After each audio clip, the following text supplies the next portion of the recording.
할렐루야. 오늘 모두 주일 예배 나오신 성도님들 큰 은혜 받으시고 청함받은 자에서 택함받은 자로 택함받은 자에서 주님의 잔치에 큰 영광 가운데 기뻐하시는 성도님 되시기를 바라겠습니다. 아멘. 제가 말씀 아까 봉독해 드렸는데 말씀이 좀 길기 때문에 다시 읽지 아니하고 제가 간단하게 설명해 드리면, 예수님께서 비유로서 말씀하시는데 우선 마태복음 22장에 있잖아요. 22장이라는 위치 자체가 한마디로 예수님께 사역하시는 가운데 십자가를 지기 전에 가까이 이르렀을 때다 생각하시면 되겠습니다. 그래서 예루살렘 성전 갔을 때의 여러 가르침 중에 이 가르침을 하시는데 비유로서 말씀하시는 것이죠. 천국은 이와 같다라고 하면서 임금이 아들을 위하여 혼인잔치를 베풀었다는 것입니다. 어찌하여튼 임금이 잔치를 베풀어서 사람을 초청했는데 결국 여기서 이야기를 보면 첫 번째 그룹을 초대하였는데 그들이 거부하였고, 그래서 두 번째 그룹을 초청하였다 이렇게 이야기 나오거든요. 그 첫 번째 그룹은 처음에 청한 사람들이라고 표현되어 있는데 한마디로 잔치에 오기에 이미 합당한 자들이라고 보시면 됩니다. 그 임금이라 치면 현재로 치면 대통령이다, 아니면 유럽 같은 경우에 어떤 왕이다, 여왕이다 치면은 그에게 맞는 위치에 있는 자들이 있잖아요. 대통령이면 장관들, 국무위원들, 당원의 당원들, 당원의 더 높은 위원들, 아니면 사회 사업가 유명한 사람들, 그런 사람들이 대통령이 만찬한 오찬에 아니면 대통령 혼인잔치에 오기에 합당한 자들인 것입니다. 그들을 먼저 불렀는데 그들이 거부하였다는 것이에요. 자기 일들을 보러 가고 더 나아가 초대를 부르는 자를 모욕하고 죽였다는 것입니다. 그의 임금의 권위에 그들이 합당하게 대응하지 않으니까 하나님이, 여기서 하나님으로 비유 나타난 임금이 곧 진노하여 불사르고 그들을 죽이고 동네까지 진멸하였다고 나오는 것입니다. 그 이후에 이제 임금이 그런 높고 합당한 자들이 아니라 그냥 아무나 데리고 오라 해서 천국잔치에 다 차지하게 되는데, 여기서 이렇게 해피엔딩으로 끝나는 것이 아니죠. 더 나아가시죠. 임금이 나가서 보니 예복을 준비하지 않은, 예복을 입지 않은 자가 있다는 것입니다. 그래서 그를 너는 왜 예복을 입지 아니하고 왔냐? 너는 나가라. 한마디로 그는 손발을 묶고 밖으로 보내고 거기서 슬피 울며 이를 갈게 될 것이다 라고 비유를 마치시면서 청함을 받은 자는 많되 택함을 입은 자는 적으니라 라고 말씀하시거든요. 먼저 이걸 그 당시에 예수님께서 예루살렘 성전에서 사람들에게, 바리새인과 같은 사람들에게 말할 때 당시에 이게 무슨 의미였는가를 먼저 살펴보면, 첫 번째 합당한 자들은 구약 이스라엘, 곧 자기가 스스로 하나님 백성이라 생각하는 하나님의 율법을 가진 백성을 말하는 것입니다. 율법을 가진 하나님 백성이니까 당연히 하나님 나라에 오기 합당한 것이죠.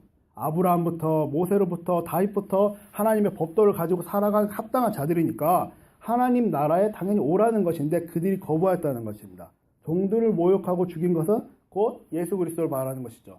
천국잔치, 하나님 아버지로부터 보냄받은 예수 그리스도를 모욕하고 죽이고, 나중에 후에 가보면 결국 로마에게 넘겨서 로마 군인들에게 침뱉음을 받으시고 가시면류관 쓰시고 희롱당하시며 결국 죽임당한 것.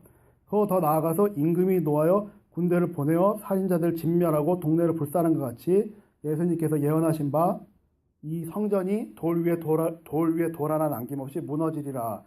그러면서 예수님께서는 예루살렘 멸망을 생각하시며 눈물을 흘리신 거죠. 그 말씀하신 것과 같이 결국 역사 이후에 70년에 AD 70년에 로마로부터 예루살렘은 완전히 무너지게 되는 것입니다. 그 이후에 예수께서 새 언약, 곧 예수 그리스도 보혈의 피로 말미암아 사람들을 불렀는데 그것이 바로 두 번째 그룹인 것입니다. 그들은 첫째 사람과 다르게 율법이 있지 않다. 무슨 말이냐면 하나님의 본래 백성이 아니었던 것이에요. 근데 어떻게 표현되어 있냐면 왕이, 임금이 말하죠. 만나는 대로 데리고 오라. 종들이 가서 길거리에 만나는 대로 데려오는데 자격이 어떻다? 선인이나 악인이나 선한 자나 악한 자나 아무나 데려오라는 것입니다. 그러니까 전과 달리 율법이 없는 자들, 뭣도 모르고 살아간 자들을 그저 오라는 것이 두 번째 초청인 것입니다. 그러면 그대로 초청받으면 다 기뻐하고 즐거워할 수 있는가? 그러나 그것이 아니라 예복을 입지 않은 자는 쫓겨난다는 것입니다. 예복을 입지 않는 자는 너는 왕한테 오는데 어떻게 양발만 신고 왔니? 왕한테 오는데 어떻게 너 팬티만 입고 왔냐? 왕을 무시하냐? 나를 무시하냐? 그런 자세가 안 된 자는 쫓겨난다는 것이고 거기에 대한 벌을 받게 된다는 것입니다. 그러면서 말씀하신 것이 청함을 받은 자는 많되 택함을 입은 자는 적으니라. 여기서 먼저 두 가지를 살펴보면, 택함을 입은 자는 적으니라, 택함이란 말 때문에 그러면 예복을 입는 것이 무엇인가, 이게 중요하잖아요. 우리가 하나님 앞에 갔을 때 예복을 입지 않아서 혼나면 안 되니까 예복 입는 것이 뭘까? 그러면은 이 택함을 입은 것이 곧 예복을 입었다. 청함은 다 받았고 예복을 입은 자가 택함이 되는데 이 택함이란 말 때문에 예수 그리스도를 구주로 믿고 영접하면은 택함이 된 것이 아닌가? 예수 그리스도 피로 우리가 구원을 받았으니 그게 곧 예복을 입은 것이 아닌가? 여기에 멈출 수가 있는데 정확하게 말씀드리면 여기서는 여기서 청함에 해당되는 것입니다. 청함이 무엇이죠? 만나는 대로 아무나 오라는 게 청함이거든요. 자, 예수 그리스도 피로 너희들을 구원했으니 아무나 오라. 너희들 자녀 삼아주겠다. 믿으면 성령을 보내주겠다는 것이 청함에 해당되는 것입니다. 더 나아가 택함은 예수 그리스도로 고백함으로 처음에 성령 받는 것 자체는 청함에 머무는 것이고 택함은 더 나아가는 것입니다. 그래서 내가 예수 믿었으니 다 됐으니 이 세상에서 내 마음대로 살아보리라 라고 하면 하늘나라 가서 예복을 입지 않은 자가 되어 택함을 못 받는 것입니다. 그래서 그런 오해는 하시면 안 되고 곧 그러면은 이 택함을 받는 것이 무엇인가, 예복을 입는 것이 무엇인가 먼저 간단히 말씀드리면 성령의 법도를 따라 하나님의 법도를 따라 살아가는 것을 말합니다. 예수님께서 마지막 만찬, 예수님 십자가에 못 박히시 바로 전날에 언약을 하나 맺으시는데 그때 떡을 떼어 제자들에게 주고 잔을 제자들에게 주고 포도주에 담긴 잔을 나눠주면서 말씀하십니다. 이것은 많은 사람을 흘리는 나의 피, 곧 언약의 피니라 라고 말씀하시거든요. 그것이 바로 새로운 언약을 체결한 것입니다. 이 피, 내가 갖고 십자가에 주는 피가 하나의 새로운 법이 될 것이야. 가장 기본적인 법, 가장 강력한 법이 될 것이야. 하나님 백성이 되는 법이 될 것이야. 그 언약을 맺음으로 아까 말한 대로 만나는 대로 아무나 와도 되는 것입니다. 그 피로 말미암아.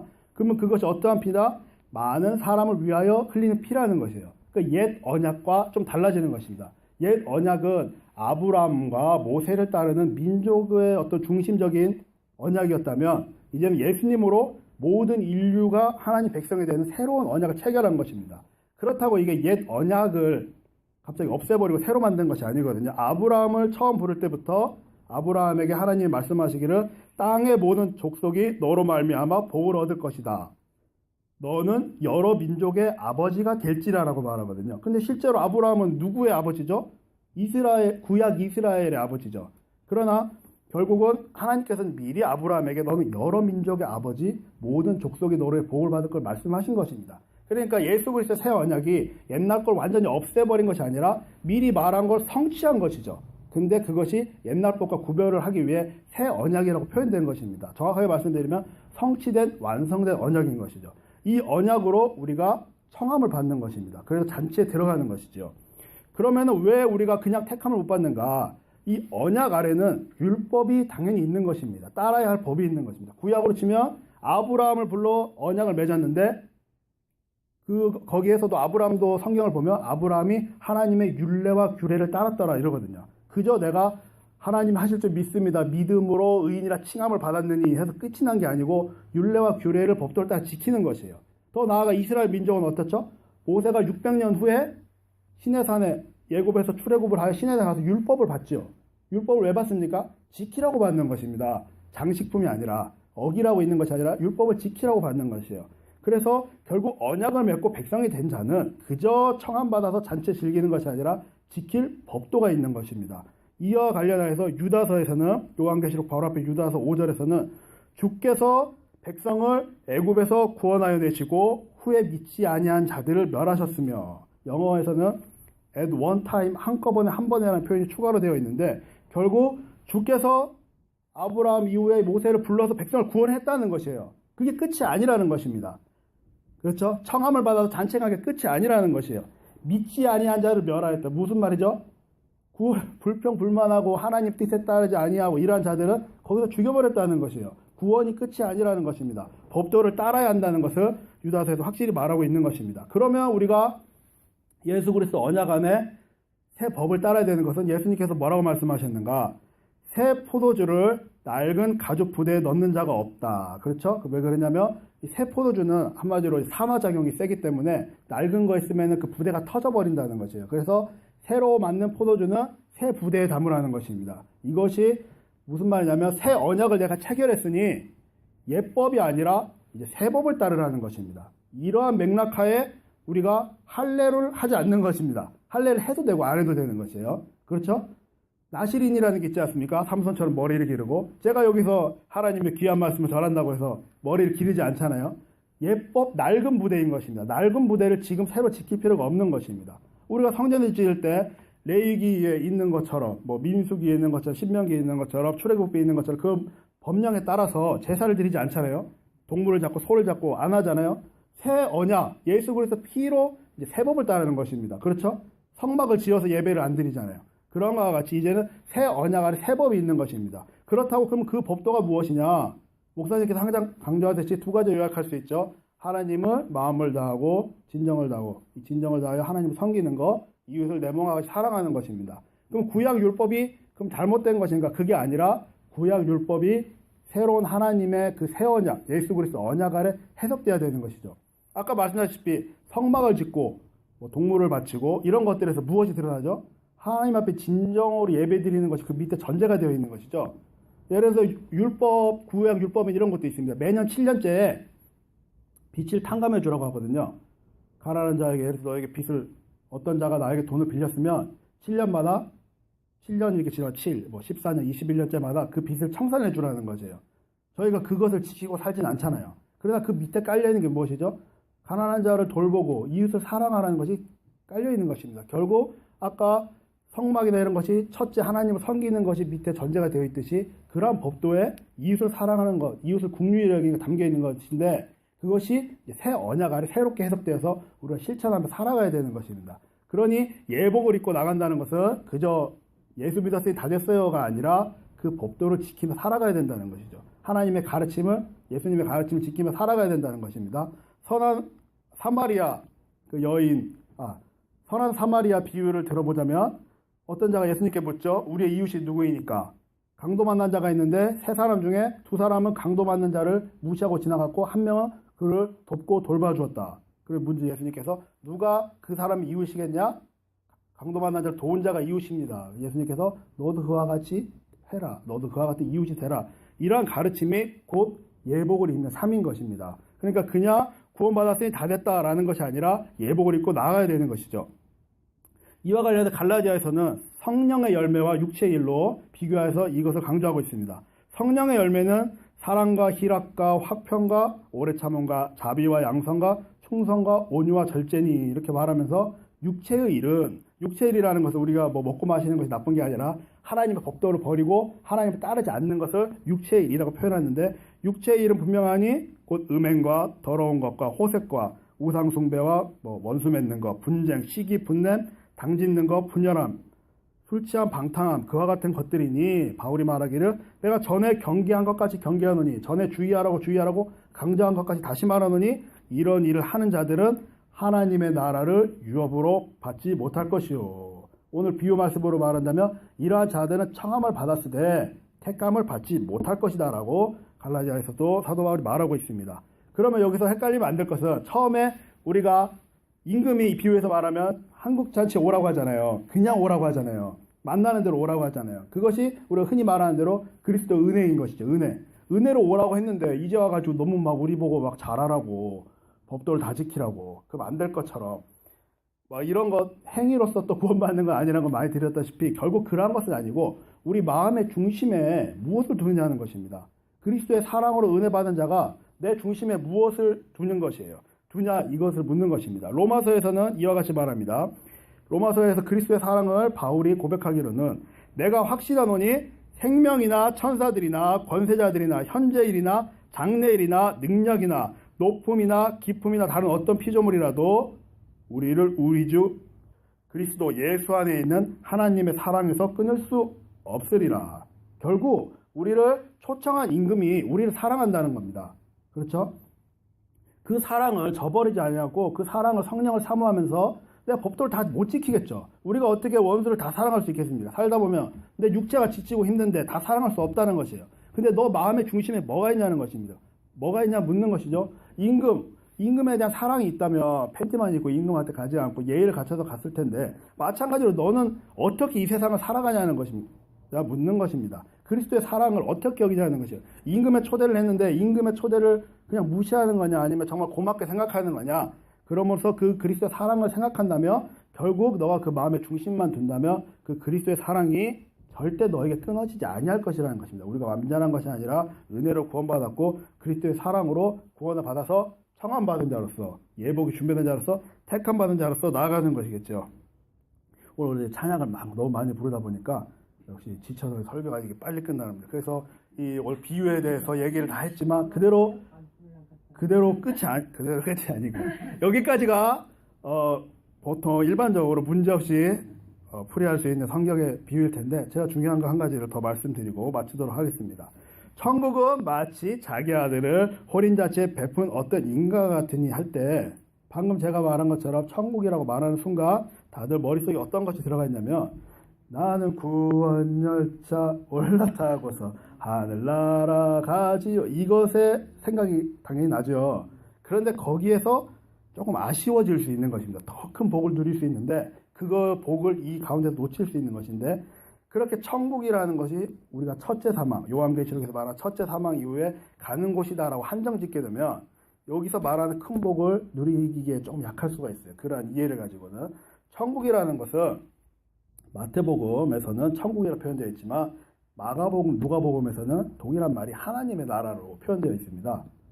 그래서 예를 들어서 마태복음에서 천국에 가까웠으니 회개하라. 그러면은 마가복음이나 누가복음에서는 하나님 나라가 가까웠으니 회개하라. 이렇게 되고요. 마태복음에서 천국을 어떻게 내가 비유할고 예수님이 말씀하신다면 마가복음, 누가복음에서는 하나님의 나라를 내가 무엇에 비유할고 이런 식으로 말이 바뀌는 것입니다. 그러니까 마태가 의도적으로 하나님이라는 단어를 하늘로 바꾼 것이죠. 영어로 치면 이 천국은 Kingdom of Heaven이 되는 것이고요. 하늘의 왕국이 되는 것이고 하나님의 나라는 Kingdom of God입니다. 그러니까 동일한 맥락인데 이 표현이 다른 것이에요. 근데 우리가 천국이라고 말하는 순간 구원열차 타고 가는 곳으로 한정 짓게 되거든요. 아무리 그렇지 않게 생각을 하려고 하더라도 너무 그렇게 교육을 많이 받았기 때문에 거기에 머물게 된다는 것입니다. 로마서 한 장을 통해 좀 더 넓은 의미를 가질 수 있도록 제가 이해시켜 드리도록 하겠습니다. 로마서 14장 17절에 하나님의 나라는 먹는 것과 마시는 것이 아니요 오직 성령 안에 있는 의와 평강과 희락이라 이렇게 말하거든요. 다시 말씀드리면 하나님의 나라는 먹는 것과 마시는 것이 아니요. 근데 이 한 절만 본다면 로마서 14장 17절인데 이 한 절만 본다면 아까 나는 구원열차 올라왔다 하늘나라 가지요 해서 그 생각을 또 갖고 이걸 보면 하나님의 나라는 먹는 것과 마시는 것이 아니요. 아, 우리 이 땅에서 하는 일이 아니지. 하늘의 일이지. 이렇게 또 생각하게 됩니다. 그만큼 오해를 사기가 쉬운데 이것은 무슨 말이냐면 앞뒤 맥락을 보면 사람들이 먹는 것 가지고 자꾸 논쟁을 하는 것이에요. 당시에. 예를 들어서 야 고기를 먹으면은 뭐 좀 하나님 앞에 합하지 않지 라든지 우상에게 바쳤던 고기를 먹으면 합하지 않다라든지 뭐 예를 들어 그 당시 예수님 시대의 예법을 따르면 야 그릇을 씻고 밥을 먹어야지 그냥 밥을 뭐 바라 먹으면 되겠냐? 손을 안 씻고 먹으면 하나님 앞에 합하겠냐? 이런 자꾸 논쟁을 일으키는 것입니다. 그러니까 바울이 말하기를 먹는 것과 마시는 것이 문제가 아니라는 것이에요. 하나님의 나라는. 그럼 뭔 말하는 거죠? 이 땅에서 살 때 이 땅에서 사는 하나님의 뜻대로 사는 것, 하나님의 구원받은 자로 사는 것이 그러한 문제가 아니라는 것입니다. 그때 표현된 것이 하나님의 나라라고 표현된 것이죠. 그러면서 더 말하기를 오직 성령 안에 있는 의와 평강과 희락이라. 곧 오직 성령 안에서 의와 평강과 희락. 그러니까 성령이 함께하는 열매가 의와 평강과 희락인데 결국 성령 안에 함께하는 삶이 하나님 나라라는 것입니다. 이것이 로마서의 이 바울이 말을 지어낸 것이 아니라 하나님 나라라는 것이 본래 이러한 의미를 포함하고 있는 것이에요. 천국이 누가 함께 하죠? 우리가 방금 저도 이제 천국이라고 단정지어 말했지만 어쨌든 구원열차 타고 가는 그 천국이 뭡니까? 하나님이 함께하는 하나님의 통치가 임하는 곳이잖아요. 하나님의 임재가 무한하고 영광스럽게 완전하게 있는 곳이잖아요. 이 땅에서도 하나님 함께하는 곳이 하나님 나라인 것입니다. 그래서 우선 천국이라고 표현하면 아무리 생각을 고치려고 해도 너무나 우리 깊숙이 구원열차 타고 가는 곳으로만 자꾸 생각이 머물러서 이 비유를 천국이라는 말 대신에 이 하나님의 나라 로마서에서 풀이하면은 성령 안에 있는 삶이라고 제가 다시 바꿔서 한번 읽어보도록 하겠습니다. 보면은 오직 성령 안에 하나님 뜻대로 이루는 삶은 혼인잔치를 베푼 어떤 인과 같으니 라고 보면 아까 말씀드렸다시피 이 이야기는 마치 저 나라 어디에 멀리 있는 이야기가 아닙니다. 예수 그리스도가 종과 같이 복음을 전하러 왔다고 말씀드렸죠. 그러나 그 종을 잡아 죽이고 모욕했다는 것이에요. 누가? 구약 이스라엘 하나님의 백성이라는 자들이. 그랬더니 어떻게 했다고요? 임금이 놓아여 군대를 보내 그 살인자 진멸하고 동네를 불살랐다는데 이것이 먼 일이 아니라 이 땅 가운데 일어난 일인 것입니다. 예루살렘이 멸망하고 이제는 구약 이스라엘이 아니라 새 언약 아래 백성이 하나님 백성이 되는 것이죠. 마찬가지로 그 이후에 예수 그리스도의 피가 말미암아 모든 백성을 삼아 바울과 같은 자들이 복음을 전하고 이 시대에 교회가 세워지면서 계속 복음이 전해지는 것입니다. 복음을 듣고 이 자리에 오고 예배드리는 여러분들이 다 청함 받은 것이에요.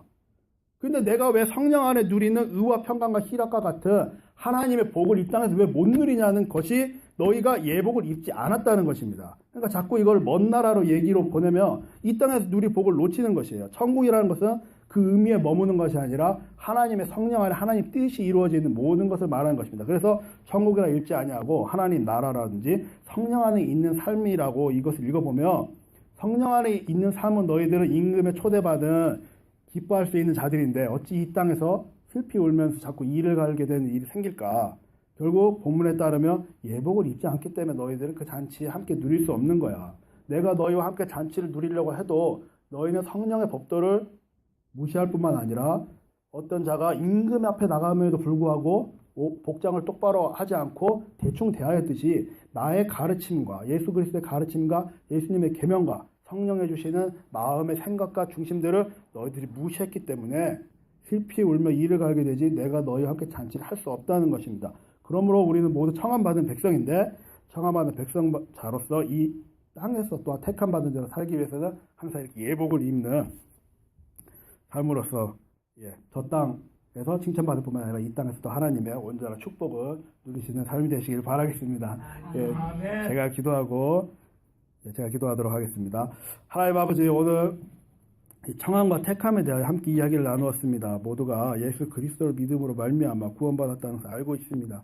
그러나 혹시나 오해로 인하여 그것 자체가 택함 받았으니 이제는 마음대로 살아보자라고 또 오해할 수도 있고, 이러한 것이 어느 시대나 거짓된 가르침으로 이 교회 가운데 있었습니다. 그러나 하나님께서는 하나님의 새 언약 백성에게 새로운 법도를 주셨으니 그 법도를 따라 살아가도록 다시 한번 마음을 다지는 저희가 되게 해주시옵소서. 그리스도의 사랑이 우리를 구원하였듯이 그리스도의 그 은혜가 우리를 완전한 영광 가운데로 인도할 것입니다. 그러므로 그리스도의 사랑에 감사하는 마음으로 성령에 의지하며 나아간 저희 되게 하여 주시옵소서.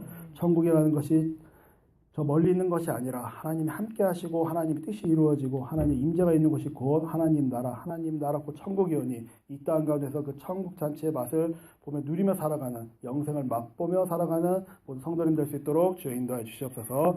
감사드리며 예수님의 이름으로 기도하겠습니다. 아멘.